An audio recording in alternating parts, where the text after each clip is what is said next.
नया दिन तुम्हारे जीवन में नया आरंभ लेकर आया अशोक। तुम्हारे लिए भी करूंगी। मैं कलिंग जा रही हूँ, किंतु मुझे प्रसन्नता है इस बात की कि तुम्हें अलविदा कहने का अवसर मिल रहा है। पिछली बार जब हम विलग हुए थे तो मैंने तुम्हें पलट कर नहीं देखा था। हाँ करूंगी। मैं तुम्हारे मुड़कर देखने की प्रतीक्षा अवश्य कर रहा था। भैया, भाभी पता नहीं कहाँ चली गई। वो इस भवन में कहीं नहीं दिख रही। वो चली गई हैं सदा सदा के लिए पाटलिपुत्र को छोड़कर। आचार्य, आपने उसे रोका क्यों नहीं? मैं उनके वचन से बंधा था। कहाँ गई है वो आचार्य? मुझे ज्ञात है वो कहाँ हो सकती है। मैं देवी को वापस लेकर आऊंगी। मुझे शक्ति दीजिए कि मैं अपने निर्णय पर अटल रह सकूं। जब निर्णय अनुचित हो तो ईश्वर भी साथ नहीं देते। ये क्या करने जा रही? ये अपराध है। मेरी बात ध्यान से सुनिए। अशोक की सांसें आपसे जुड़ी है। अशोक को राज सिंहासन तक तो लिया है, पर वो राज सिंहासन पर आसीन रहे, इसके लिए उन्हें आपकी आवश्यकता है। पर मैं तो देवी, देवी क्या हुआ?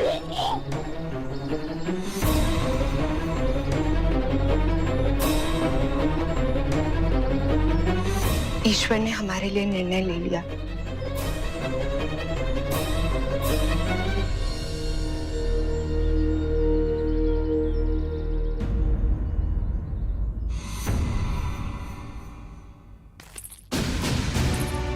देवी,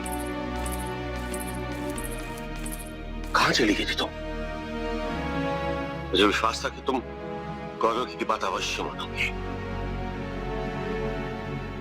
मैं कौरवकी की बात सुनकर नहीं आई हूँ। मैं यहाँ इसलिए आई हूँ क्योंकि मेरी कोख में आपकी संतान है। देवी, मैं तुम्हें बता नहीं सकता देवी कि मैं सुनकर कितना प्रसन्न हूं। हमें कौरवकी का धन्यवाद करना चाहिए। वो तो वहीं से चली गई।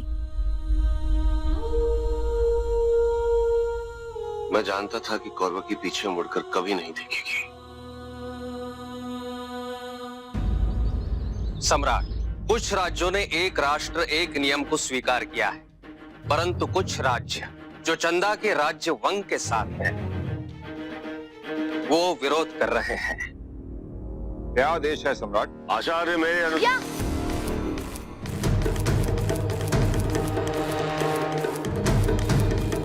भैया, पिताजी ने आपके लिए संदेश उस समय लिखा था जब आप यूनानियों को हराकर पाटलिपुत्र वापस लौट रहे थे। बड़े संयोग से अभी अभी मिला है मुझे।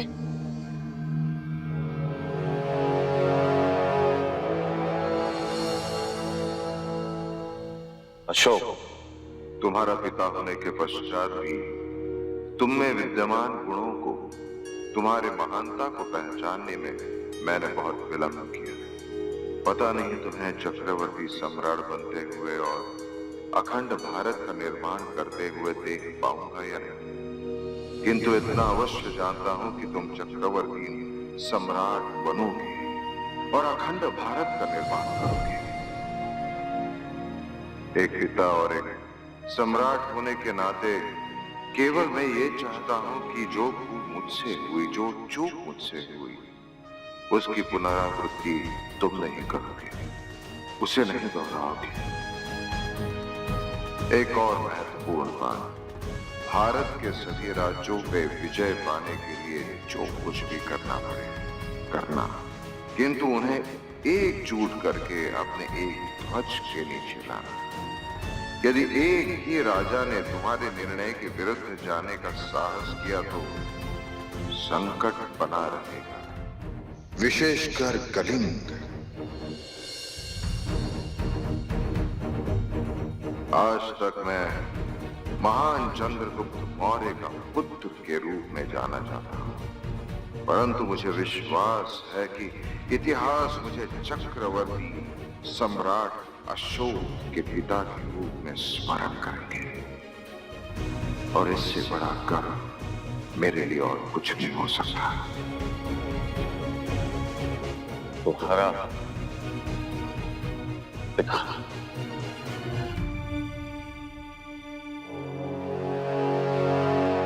अब शंका संपूर्ण रूप से मिट चुकी है।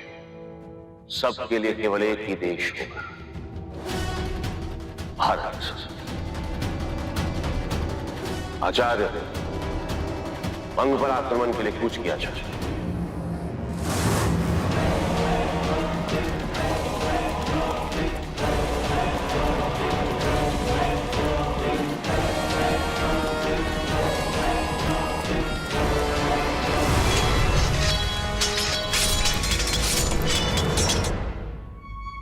भाभी, मैं इसका नाम महेंद्र रखूंगा।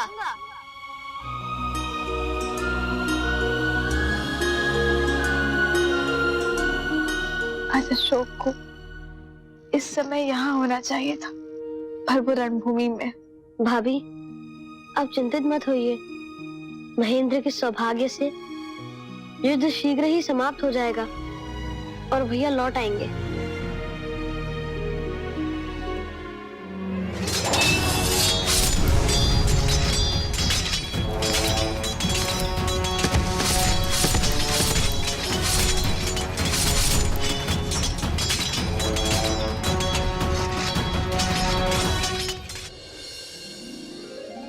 महेंद्र,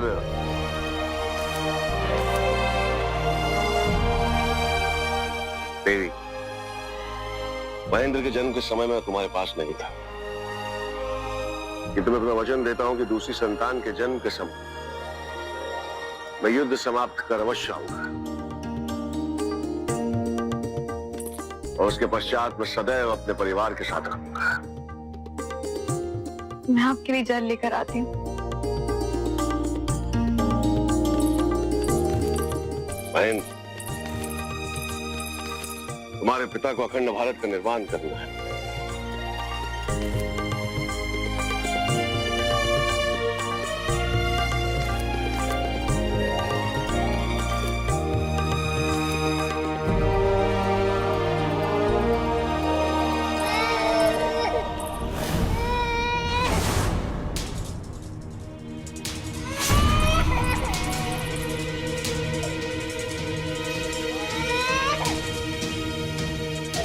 कैसे पिता हैं आप? अपने पुत्र का ख्याल नहीं रख सकते। देखिए कितना रक्त बह रहा है। तेरी थोड़ा सा ही तो रक्त बहा। महेंद्र एक वीर पिता का वीर पुत्र है। महेंद्र, शांत हो जाओ। महेंद्र, शांत। महेंद्र, मैंने कहा ना तुमसे शांत हो जाओ। कन्या की भांति विलाप करना बंद करो। शीशन, कन्या की भांति? क्या आप कह रहे हैं? विस्मृत कर दिया माता धर्मा और कौरवकी को। आज अब जो कुछ भी है उनके योगदान की वजह से। अब वो अशोक नहीं रहे, अब चंड बन चुके हैं, महाचंड। और ऐसे व्यक्ति की परछाई मैं अपनी संतानों पर नहीं पड़ने दूंगी।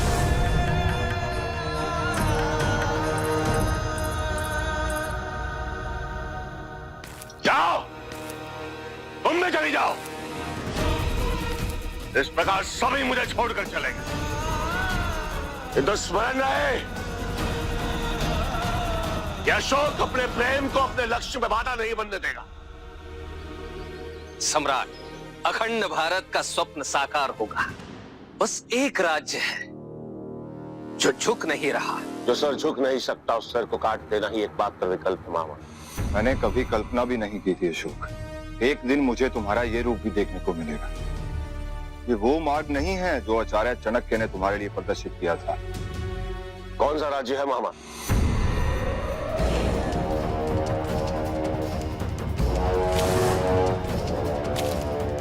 आचार्य, सम्राट रोकिए उन्हें। नहीं, अब अशोक किसी को रोक करो तो ना ही कोई अशोक को रोक सकेगा। राज्य का नाम बताइए महामत। कली कली कली कली। उन्होंने अपने समुद्री मार्ग से हमारे व्यापार को वर्जित किया है। हम प्रतीक्षा क्यों कर रहे हैं महमद?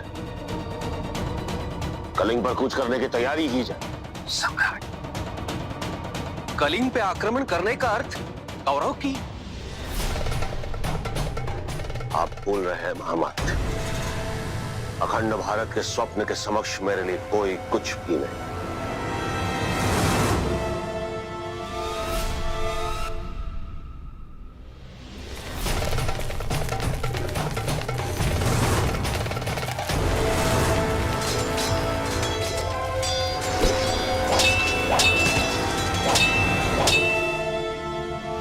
कलिंग में अब केवल मुट्ठीभर शत्रु ही बचे हैं और युद्ध सामग्री तो इतनी बची है कि ये युद्ध अब आधा दिन भी नहीं चलेगा। उचित है महामाध्य, युद्ध की समाप्ति के पश्चात आप मेरे नाम से चक्रवर्ती अशोक सम्राट के नाम से भोज का आयोजन करवाइए। जी सम्राट।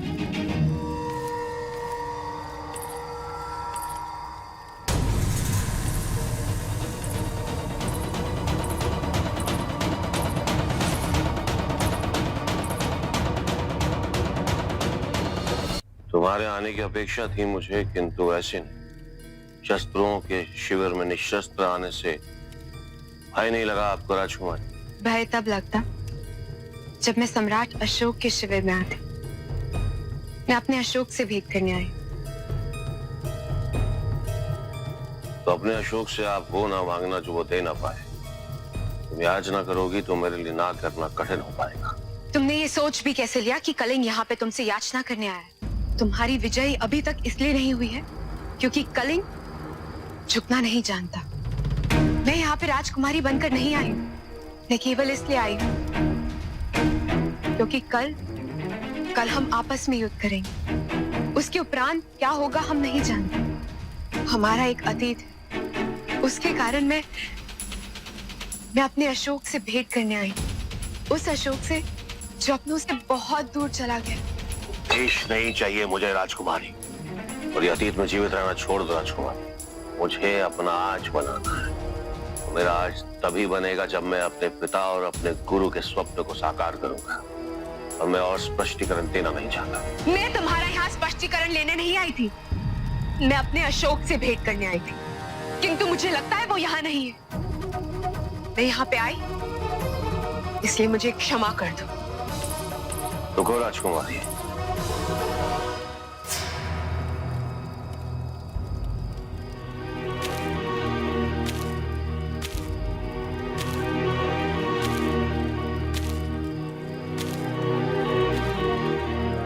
मैं चाहता हूं कि तुम मेरे लिए 2 पल रुक जाओ। क्या तुम मेरे साथ कुछ पल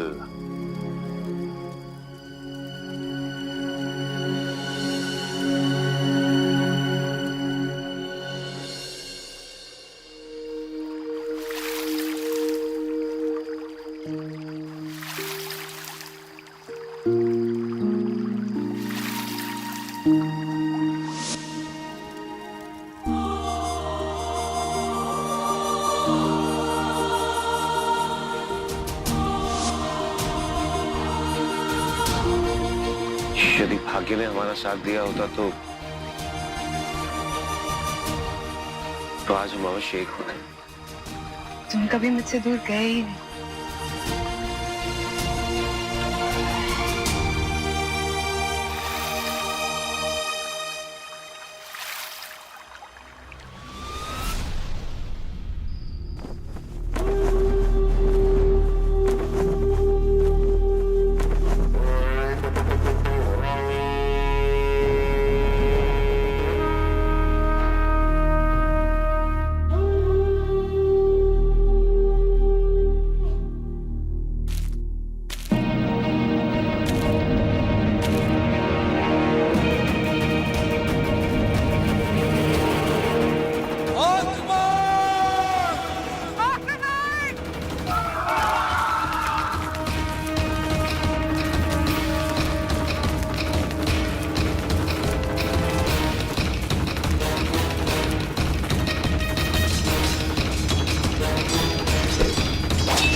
था तुमने, क्योंकि यही है तुम्हारा वो अखंड भारत, हाँ,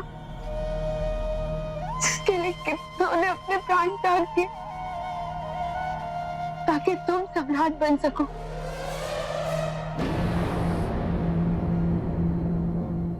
क्या तुम्हें शांतिपूर्ण स्वतंत्र भारत मिला? तुमने उस देश का स्वप्न देखा था जहाँ प्रेम हो, पर तुमने स्वयं उस देश को दुखों और शवों से भर दिया है अशोक। अपने हाथों पे लगाई रख, दो पाओगे तो अशोक, यदि कभी तुमने एक क्षण के लिए भी मुझसे सच्चा प्रेम किया तो एक बार चारों ओर देखो, बताओ क्या ये दृश्य कभी भुला पाओगे तुम? बहुत हो गया अशोक, बहुत हो गया, बस करो, रुक जाओ अशोक। इतने जीवन खंड खंड करके तुम अखंड भारत का निर्माण नहीं कर सकते। इस देश को वैसा बनाओ जैसी कल्पना तुमने की थी।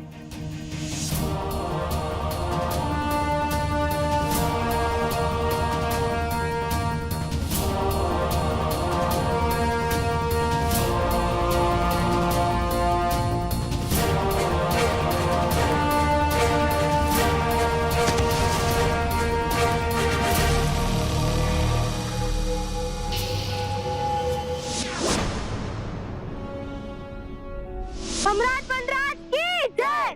सम्राट बलराज की जय! सम्राट बलराज की जय! देवानाम प्रिय देवों का प्रिय, देवानाम प्रिय देवों सा प्रिय वो कहलाए।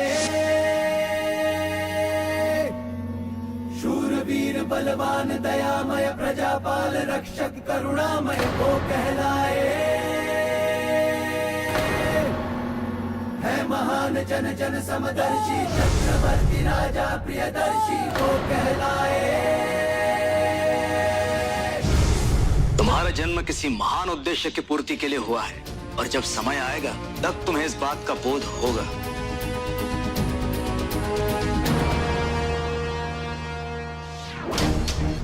ये अंत नहीं है अशोक, ये नए अध्याय का आरंभ है। चक्रवर्ती सम्राट बन के रहना तुम्हारी नियति में नहीं, तुम्हारी यात्रा तो बहुत लंबी है। तुम्हारा जन्म दूसरों के शोक दूर करने के लिए हुआ था। अपने जीवन को सार्थक बनाने का समय आ गया है।